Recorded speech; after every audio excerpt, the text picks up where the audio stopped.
let me show you how we can protect ourselves from Zoom bombing. So let's pretend that this is one of our Zoom links, and I'm going to start my Zoom classroom here.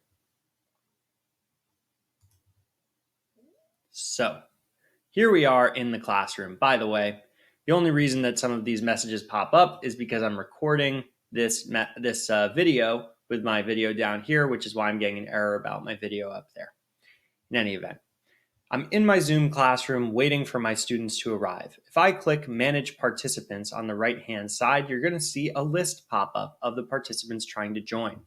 What I want to do is simulate for you what it's like when one of these hooligans tries to join your class. So give me 1 second while I type in the code here for the class, and you'll notice that code that I'm typing is up here. That's the thing that gets leaked out to them, and when people Zoom bomb, or whatever you want to call it, just be a worthless person, this is what they're doing. You hear that doorbell that just rang? That's Zoom telling me someone's in the waiting room. Now, this is a hooligan, and I can see Gateau is being a hooligan right now. If they were a student, I would click admit, but because I don't trust them, I'm going to click remove. And it says, do you want to remove hooligan? Yes, I do. See ya. And they're out of the meeting. I'm going to take a screenshot of what I got on my phone just so you can see what they'll get when you give them the boot, just because it's fun. Now, the waiting room should be enough for you to be able to control this room. But let's say you want to go a step further and add a passcode to your Zoom. There are a couple of ways to do that, and they're all quite straightforward. So I'm just going to end this meeting for now.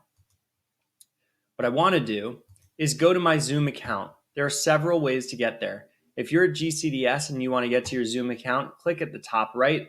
There's a blue button that says Zoom Scheduler in your Chrome. You can click that and you should see your email here. If not, sign in and then you'll see your name there as well.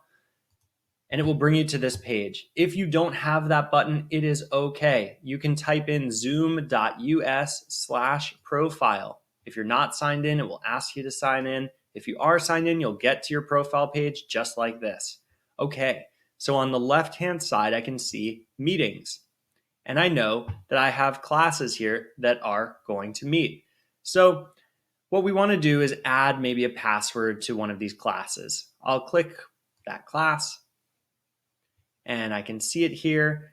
And notice how there's this part that says meeting password. There's nothing in it right now. Well, I'll go ahead and press edit this meeting at the bottom right. Allows me to edit all kinds of things like the topic and whatever, but I don't need to worry about that. I'm going to check the box that says require meeting password, and you can type up to 10 characters, letters or numbers that are the password. So we'll type in Zoombomb. No, I don't know. And let's just copy that password. I'm going to highlight it and press Control C. And then I'll press save at the bottom here. And now my Zoom meeting has a passcode. When you try and join this Zoom meeting, you will need that passcode. How can we safely transmit this to our students? There are actually several ways. One is through Classroom. So let's go to Google Classroom for a minute. Let's say that this is my class that's going to meet a period, and they need the password to get in. Well, I can post in this and say Zoom password for today is. You can also leave that as your password for all of your Zoom events. If you followed my previous video, I'm just going to post that. It'll go in here. If you followed my previous video and you made a calendar event like this one that happens over and over again, and you're using the same link, you really only have to do this one time for that event.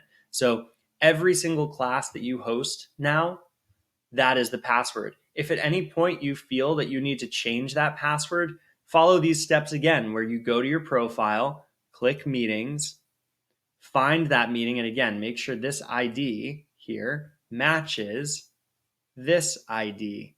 You can see those numbers line up. You can go into your class, press edit this meeting, and change the password to something else. Cat and dog. 1, 2. Oh, okay, I got the 10 characters there already. So remember, there's a limit on that passcode. So we can copy that, save it. You don't have to share this in Google Classroom. I like to do it that way because I think it's easy for my students to get to, but you could also just send it out as an email.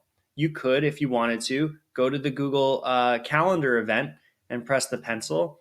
And you could even write what the password is here. Password is this. And when you press save, you can do it for this and all following events. So if you change the password today, you can go to today's event and press save, and it will change it on all of your passwords going, all of your calendar events going forward. The point I'm trying to make is this password can't be found the same way as those scripts that are running to search for unsecured Zoom accounts do. These two steps alone will give you complete control by giving you a password to block unwanted people. And even if they got the password and even if they got the link, the waiting room will stop them. So I hope you enjoyed, and I hope we can get on with our normal days and teaching.